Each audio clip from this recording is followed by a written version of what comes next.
Hey, what's going on guys? Acer and John here, and today we need to talk about the leaks again. But before we jump into it, I ask you want to keep up to date on all Destiny 2 news, information, leaks, tutorials, and more, then you go subscribe to my channel. Otherwise, let's jump into it. So if you remember, about a month ago, I made this video covering this image that's on screen now. That is a summary of a bunch of the leaks that were given out in the Raid Secrets Discord. Now, the funny thing is, about 2 days before this video went live, there was another huge leak that came out called the Pastebin leak, which is supposedly the rest of the original Notepad leak. Anyways, the first reason why I didn't cover this initially was because I had actually just finished the first video that I made a day before that leak came out. And then the second obvious reason was I obviously thought this was a very apparent fake leak, but we're going to cover this leak today, and as you'll see, there's some things that are starting to come true. To avoid looking like a complete idiot, I'm going to avoid discussing my thoughts on the validity of these leaks. However, feel free to fight in the comments down below. If you want a second opinion that discusses the validity of these leaks while providing some proof, I recommend checking out this video made by Darkside Royalty, aka DSR Joker, which will be linked in the description down below. One last disclaimer here. Obviously, we're going to be talking about spoilers, and we are going to be retreading some ground, so don't get upset if I do repeat a lot of things from the previous video. With that being said, let's go ahead and jump into the first section of leaks. That's starting with Season 15. Obviously, it's going to be releasing August 24th, 2021, the same day of the Witch Queen reveal. It's going to be called Season of the Lost. However, some leakers have been reporting that this name has been changed and or that Lost was a placeholder. The new match-made activity is going to be called the Shattered Realm, similar to Hack the Network. Season 15's story is going to be like this. Marisov comes back, Dreaming City gets its conclusion. It's going to take place around Taken and Scorn.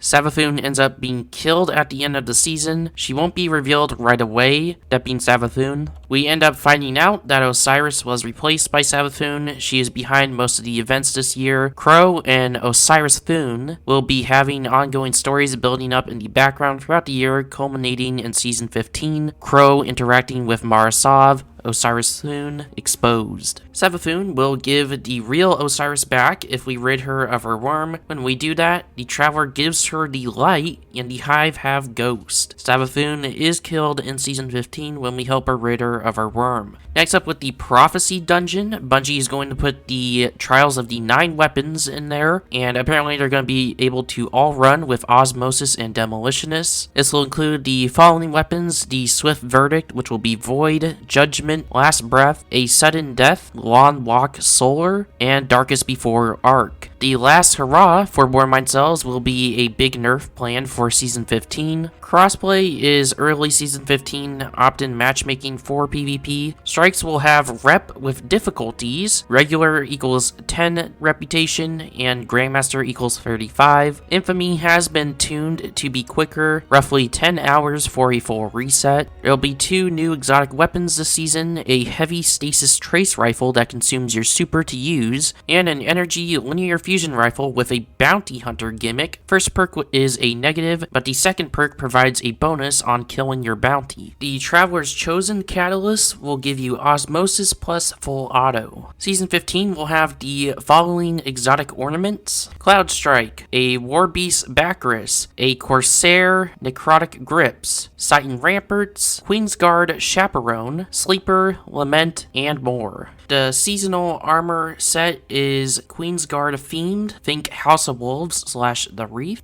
Eververse set is Festival of the Lost themed, we know because we'll be getting dinosaur ornaments. The random drop playlist weapons introduced in Season 15, there will be a rapid fire scout rifle, a solar Suros sidearm, and an arc slug shotgun. For PvP, 3 peeking is fixed for Season 15, stasis and light balancing over the next few seasons. Season 15 universal stasis changes, Season 15 light buffs, doubling their security / bans team, anti-cheat still on the way, no specific news. They're looking to change how Glory works and add it to Rumble. The Trials overhaul, loot and matchmaking, described as more complicated version of the Crypt loot system. Solo player stuff for Trials. Trials reward rework. Based on how many games played on a card, you gain an amount of tokens back when it's reset. With these tokens, you can buy engrams as well as specific loot for random rolls. Playing on 7 wins gives high chances for high stat armor as well as plus 16 stat distribution. There's 2 Trials weapon ideas, a Stasis linear fusion rifle and a Stasis fusion rifle. And lastly, for Iron Banner, there's going to be new Iron Banner armor that is supposed to be a Yak theme. The Iron Banner overhaul seems to be set for Season 15, which is when the armor would come out. Iron Banner mods have been approved and will be in the overhaul. Spitballed idea was an overshield for capping all 3 zones, etc. There'll be 2 brand new Iron Banner weapons, a Stasis sidearm and a Solar Adapted Pulse Rifle. Kind of familiar on those last 2 weapons. Next up, let's go ahead and talk about Season 16 question mark, or the filler season, or aka the anniversary pack that's supposed to come in between Season 15 and 16 to fill that 3-month gap. In this filler season, we're going to get a new dungeon that will have Thorn themed armor, and it will also feature some iconic Destiny 1 weapons like Aya's Luna, Matador 64, etc. In the Bungie 30th anniversary pack, its release date will be the 21st of December 2021. There will be a new PvP mode that features no abilities, weapons only. It will be called Hardware. There will be 4 new PvP maps new to Destiny 2, 2 brand new, 2 from D1. Prison of Elders is no longer planned. The only content looks to be a new dungeon, 2 secret missions, and the PvP content. This pack will also end up featuring the following weapons from past Bungie games: the Sniper from Halo, Exotic Heavy; the Gravity Hammer from Halo, Exotic Heavy; the Battle Rifle from Halo, Legendary; the Combat Evolved Magnum from Halo, Legendary; the Claymore from Myth, not sure; Grenade Launcher from Paths in Darkness, not sure; Shotgun from Marathon, not sure. They're also going to note that the Halo weapons specifically will have a new recoil frame, increasing their hipfire and in-air accuracy, and it's also possible that some weapons slash gear from Oni as well. Also, to give you guys a little history lesson here, Marathon and Pathways into Darkness are early 90s Doom-like first-person shooters that Bungie originally developed. And then Myth is a real-time tactics game, and then Oni is a anime third-person brawler. Also, apparently there will be a private bubble in the Plains of the Nine, acting as a scavenger hunt for strange coins. When you've accumulated 23, you can go to Zur and buy a Galrahorn. This pack will end up shipping with a full cosmetic spread, i.e. emblems, shaders, ghosts, sparrows, ships, etc. The season pass armor is Oni themed. However, there will be Halo themed armor for each class. Hunters theme will be ODST, Titans will be Reach Spartans, and Warlocks will be based on the Arbiter. Also, apparently both of the secret missions will be Halo themed. One of the 2 seasonal teams is going to be working on the pack, apparently $75 worth of value, but it's going to sell for about $20. Apparently there's also going to be a 30% off Everything Eververse sale around the time it drops, and there's a slight chance that one of the secret missions featuring a 3-player vehicle, as Bungie were toying around with this concept in R&D earlier in the year, but ran into netcode issues. Again, with anti-cheat here, they go on to reaffirm that anti-cheat is definitely coming in 2021, and apparently the anti-cheat may or may not be BattleEye, which, if you don't know, Rainbow Six Siege uses that, and it's not the best anti-cheat in the world, but it's better than whatever we got going on now. That wraps it up for that section, which brings us to the Witch Queen section. Apparently, Witch Queen is going to be releasing on the 22nd of February in 2022. They're going for a Southern Gothic and Detective theme, Twin Peaks vibe. Internal tagline is Survive the Truth. Next up, we got some huge Witch Queen spoilers, so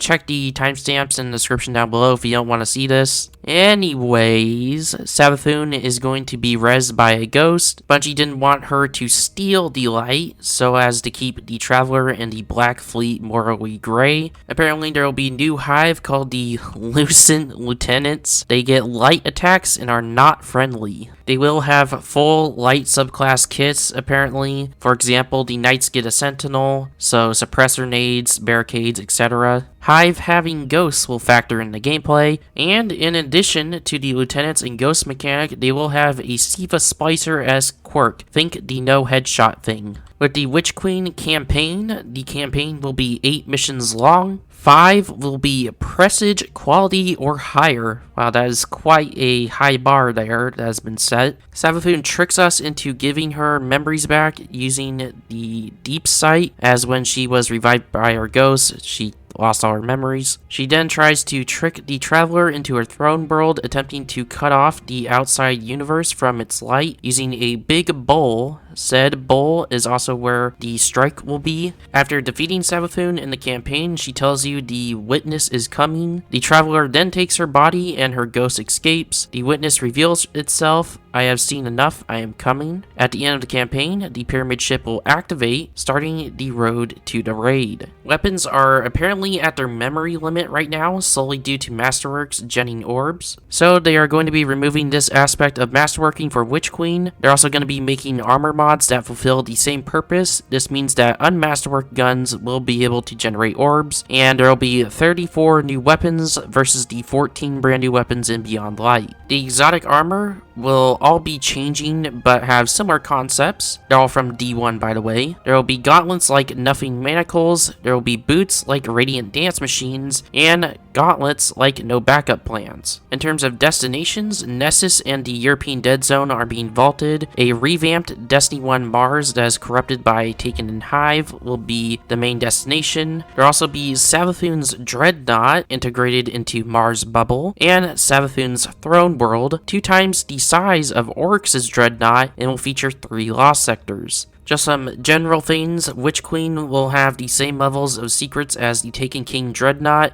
New ultimate ornaments. Apparently there'll be fancier exotic ornaments. I'm assuming that means they're animated or change the physique of the gun massively. Forsaken will go free to play and will be vaulted with Lightfall. Sparrows 2.0 is planned but not final. New Tincture-esque mechanic called Deep Sight learnt during the campaign, used to root out Savathun's memories within her throne world, as well as tying into weapon crafting. There will also be a new weapon type called Glaives. They will be the second third-person melee weapon type, have class-based mechanics, and only available through weapon crafting. If you don't know what glaives look like, sometimes they're a spear with like a little sword at the end, or in the case of World of Warcraft, they're dual-wield, double-sided blades. Back to the leaks, apparently the crafting system is going to be used to create plus upgrade dual-wielding weapons, which, if you didn't see the last video, apparently these dual-wielding weapons were going to be a sword and shield for Titans, dual crossbows for a hunter, and magic hands for the warlock. I'm not sure if these are going to be the glaives, or if the glaives are a completely separate system, or what's going on. They don't really go into detail here. Apparently there is going to be a 9-player PvE activity called the Foothold that has been downgraded to 6-player because of matchmaking and PvE netcode issues for 9 players. Apparently Witch Queen will debut the 5th element, that being Vapor. It'll have a damage over time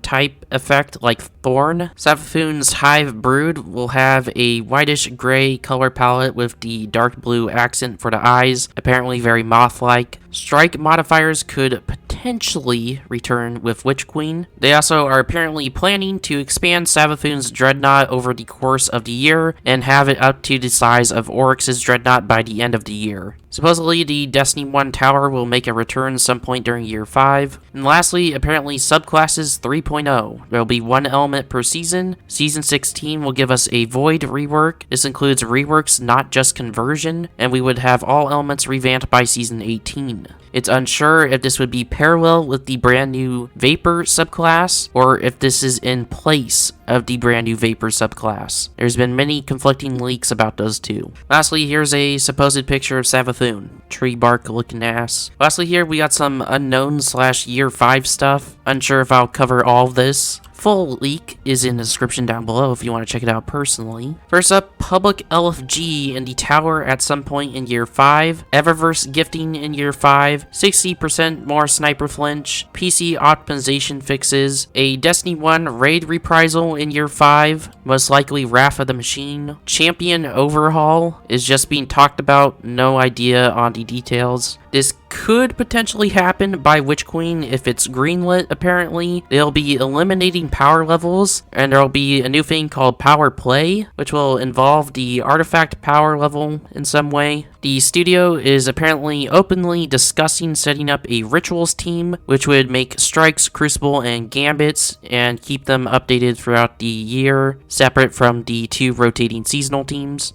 Next up, we got some more specific details on the Iron Banner rework. I'm not going to go into full detail here, but apparently there will be a guildable Iron Lord title. There will be some Iron Banner exclusive armor mods. Apparently the ranking system will be updated to be a sort of in-between of the current Crucible and Gambit systems, as well as the Destiny 1 system for Iron Banner ranking. You also apparently will get a rank bonus for each piece of Iron Banner armor you're wearing. And also at the start of each Iron Banner week, apparently the ranks will all be reset. But there's only 6 ranks, so it's not that big of a deal. On to more random things. Apparently there is a new title in the works that was called Weapons Master. It requires all weapon kill triumphs and is guildable. The person leaking this wasn't sure whether the triumphs were retroactive or not. Apparently this was in the works for Season 14, but was either scrapped or put on hold. Then apparently the DLC after Lightfall is codenamed Sunspot. And lastly, this is the most random little thing, but apparently Axis is Axor, the Archon Priest. This is the most bizarre lore tidbit that was just randomly interjected. If you don't know, Axor, the Archon Priest, is from the Winter's Run strike on Venus from Destiny 1, which if you don't know was sort of a little bit of a prelude to the House of Wolves DLC, and we end up killing this dude. But apparently, like Taniks, he got revived with Siva and became the Wrath of the Machine raid boss. I guess I can see the similarities, and there's nothing in game backing down this theory, but it's just such a bizarre thing to say. Anyways, with that being said, that wraps it up for the leaks. That's pretty much all the leaks that I know of that we have right now. Like I said, the full summary document that I was reading off in this video is linked in the description down below. Like I said at the beginning of the video, let me know your thoughts in the comments down below.